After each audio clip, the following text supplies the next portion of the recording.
Bueno, pues somos el grupo 19, Ignacio Checa, Javier Zamora y Juan Carlos Sanz, y vamos a exponer nuestro trabajo acerca de los bioplásticos como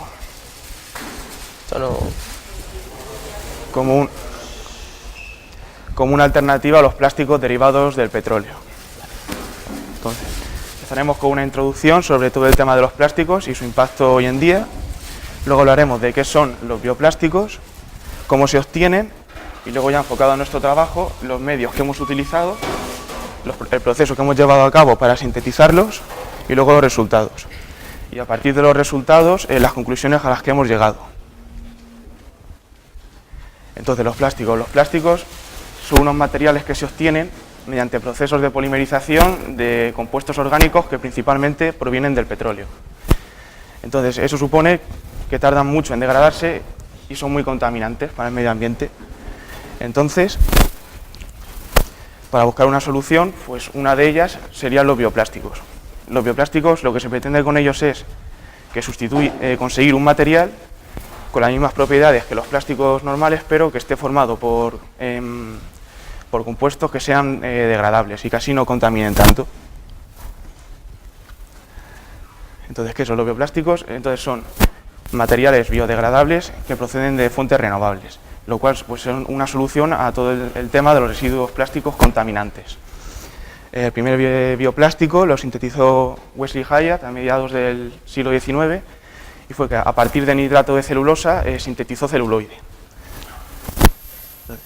Las ventajas de los bioplásticos frente a los plásticos derivados del petróleo son que la huella del carbono es menor, se reduce, suponen un ahorro energético en la producción, no consumen materias primas no renovables, son menos contaminantes y además en el tema de alimentos envasados no modifican el sabor de los alimentos que contienen. Entonces,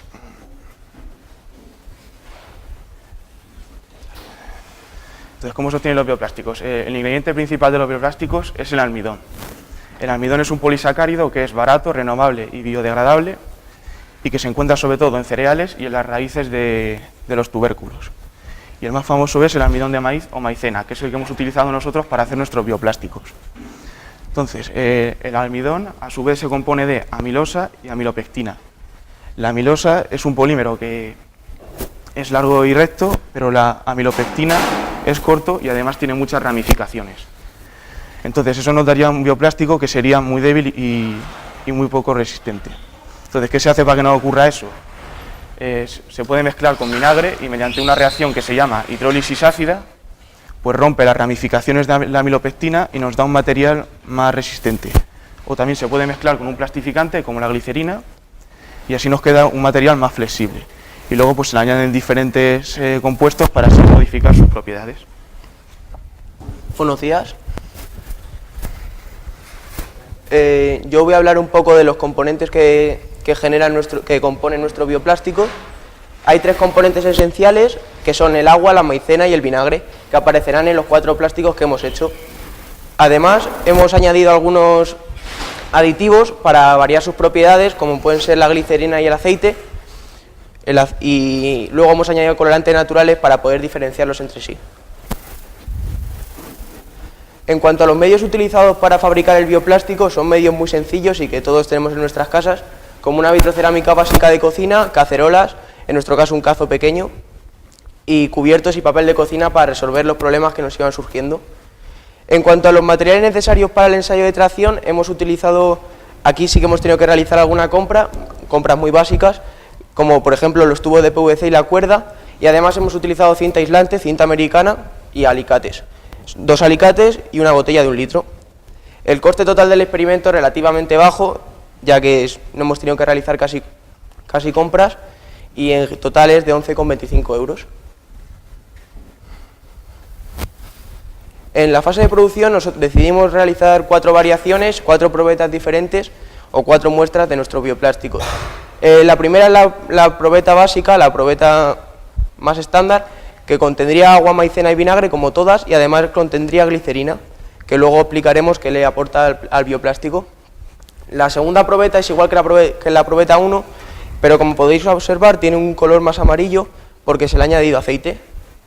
La tercera y la cuarta probeta no contienen glicerina y además la tercera probeta contiene aceite. También se les ha añadido unos colorantes naturales, colorantes alimenticios, para poder distinguirlos de los otros dos, ya que los colores eran iguales.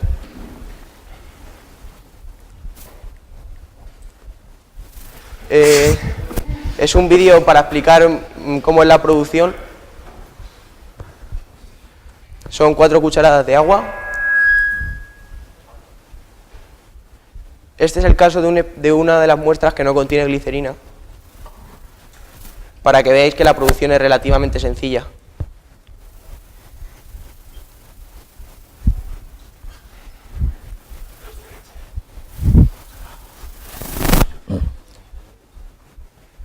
Una cucharada de maicena, una de vinagre y luego salsa de soja para poder distinguirlo de los otros bioplásticos.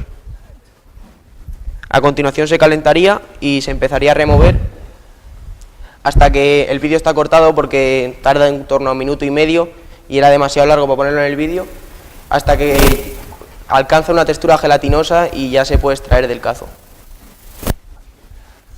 En cuanto a la medición de las propiedades mecánicas,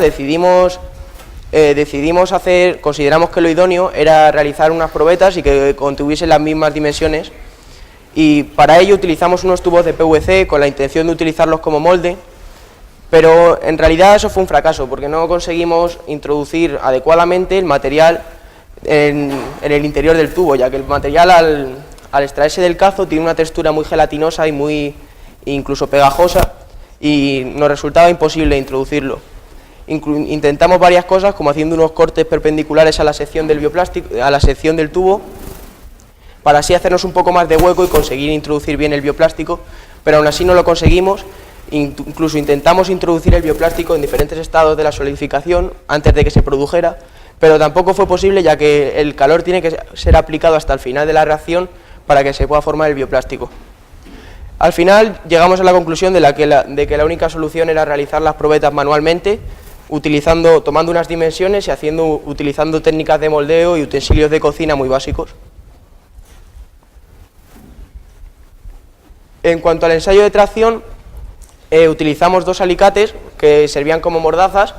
Estaban colocados paralelamente uno sobre el otro y el alicate superior estaba sujeto mediante un sistema de cuerdas. Como podéis ver, el alicate superior estaba fijo. Luego el alicate inferior era el que se encargaba de aplicar la carga, y era un alicate que estaba directamente unido a la botella en la que se aplicaría la carga, y además estaba unido mediante un sistema de poleas para que se mantuviese paralelo al otro alicate.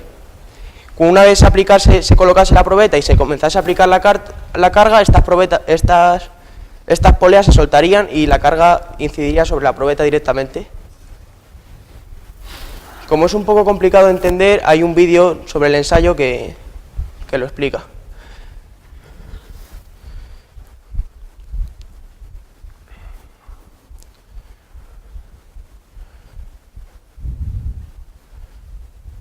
Ahí se va elongando la probeta hasta que se produce la rotura.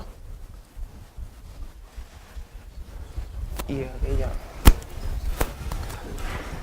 Bueno, después de haber realizado el ensayo de tracción que nos ha mostrado Javi, le hemos sometido a una serie de pruebas y hemos recibido diferentes propiedades en función de la composición. En la probeta 1, por ejemplo, que es la que tenía glicerina, hemos obtenido unos datos. En la probeta 2, que tenía aceite y glicerina otros, en la probeta 3, que tenía aceite y colorantes otros, en la probeta 4, que tenía solamente colorantes, no tenía ni aceite ni glicerina. Y ahí pues lo primero que podemos ver es que hemos obtenido mucha dureza y poca deformación, por lo que es muy poco tenaz, sin aceite ni glicerina. Y bueno, aquí podemos ver la relación entre la carga máxima y el alargamiento porcentual en cada probeta. La probeta 4 es muy destacable como primera conclusión.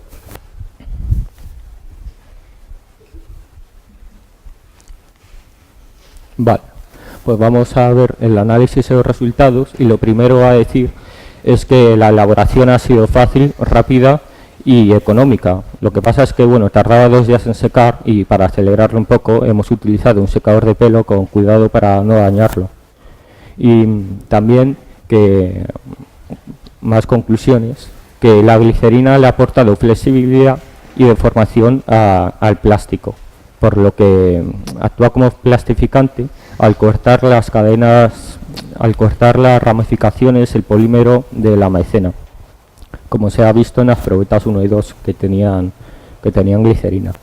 Y después, la acción del agua, pues digamos que las probetas perdían consistencia, pero servía de disolvente, excepto con el aceite, porque el aceite no se disuelve en agua. Y bueno, como conclusiones, decir que el plástico ha salido como hemos querido porque ha sustituido a los plásticos derivados del petróleo y además es más barato. Y le hemos dado además diferentes aplicaciones. También que la elaboración ha sido muy factible porque el material, lo que es el material, lo hemos hecho a la primera, no ha habido fallos, pero sin embargo para hacer las probetas pues lo hemos intentado varias veces y bueno, al final lo hemos conseguido y el ensayo de tracción ha sido más costoso. Y bueno, por último decir que se les pueden dar diferentes aplicaciones, tanto mecánicas como de envasado, incluso tecnológicas, por ejemplo en pantallas en 3D de ordenador que se han hecho con ácido poliláctico, también fibras de la ropa que se han hecho con la caseína de la leche y también en ventanas de recubrimiento para aislar el calor de las viviendas. Y bueno, si tienes alguna pregunta.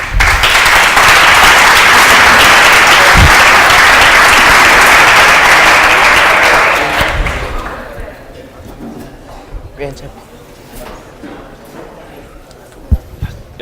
Pablo Navarro, grupo 3. Yo quería preguntar qué medidas habéis utilizado de vinagre y del resto de ingredientes. Como se veía en el vídeo, siempre de agua son siempre 4 cucharadas. Utilizamos la medida de la cucharada porque era la que nos resultaba más cómodo aunque también hemos utilizado un vaso medidor. Son 4 cucharadas de agua, 1 cucharada de vinagre y 1 cucharada de maicena. ¿Y de salsa de soja? De salsa de soja, lo que quieras para darle color. ¿Y así en mililitros aproximadamente lo habéis medido? En mililitros, que si lo habéis medido. Pues depende, si lo quieres hacer una gran cantidad, con 100 mililitros de agua tendrías que echar 25 mililitros de maicena y 25 de vinagre. Vale, Sí lo medimos, porque de hecho los primeros que hicimos nos pasamos con las medidas, nos quedaron un montón de bioplásticos y casi tuvimos que comprar más maicena porque no lo medimos bien. Tenemos una gran cantidad.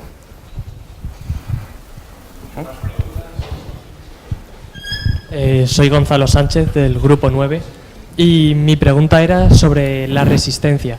Si estas bolsas tienen más resistencia que las bolsas de plástico hechas con petróleo, porque es un problema que a veces las bolsas se rompen y por el ensayo de tracción parecía que no aguantaba mucho peso. Creemos que las bolsas deberían ser fabricadas con los plásticos que contienen glicerina, ya que aguantan más la deformación. Aunque aguantan menos carga, aguantan más la deformación y son menos frágiles. Además de que si una vez solidifican los plásticos, cuando pasan 3 días, 4, ya empiezan a endurecerse de verdad, sí aguantan gran carga. Vale, gracias. Soy Marco Vázquez del grupo 7. Habéis comentado que estos bioplásticos reemplazarían a los plásticos derivados del petróleo.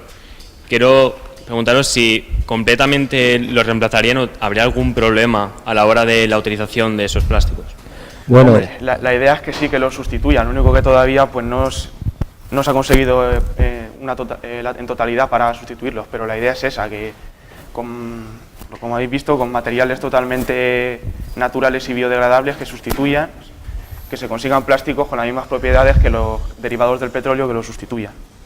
Sí, el único problema que podría haber sería que, al contrario de los plásticos que tardan miles de años en degradarse, los bioplásticos sí pueden llegar a degradarse en un periodo de 10 años o, dependiendo de las condiciones ambientales, sí pueden llegar a desaparecer. Hola, buenas, soy Jesús del grupo 11, Jesús Nieto. Mi pregunta era si habéis considerado en variar la cantidad de cada material en cada probeta para conseguir unas condiciones idóneas para vuestro material, es decir, unas características mecánicas adecuadas para la aplicación que queréis dar en cada uso.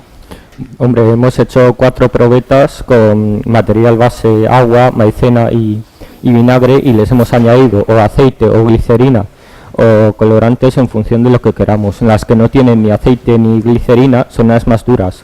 Sin embargo, con aceite y glicerina son las más deformables. Ahí ya depende para lo que quieras usar, si quieres que se deforme o no. También es cierto que cuando las proporciones de agua, maicena y vinagre siempre tienen que ser las mismas, porque si no la textura del bioplástico sale en grumos y no es imprescindible que sean las medidas de 4, 4 y 1. Habéis dicho que habéis añadido aditivos para dar color. ¿No creéis que esos aditivos podrían interferir en las propiedades? Hemos hecho los aditivos, se los añadimos una vez después de... Primero hicimos los plásticos y luego otra vez al hacerlos, en plan, primero hicimos una prueba y luego hicimos el plástico definitivo y observamos que las propiedades con los aditivos, los colorantes alimentarios que usamos no variaban. Gracias.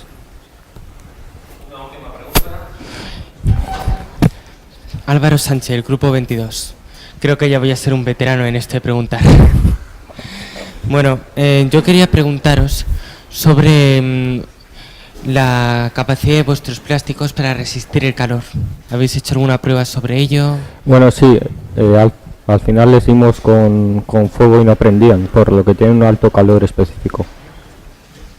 Además también hicimos pruebas de solubilidad y una vez están en agua un par de días, sí se reblandecen un montón y llegan a disolverse. ¿Todas por igual? ¿O unas menos las que contenían aceite, que al contener aceite, el aceite no es soluble en agua, el resto, las propiedades eran las mismas en ese sentido.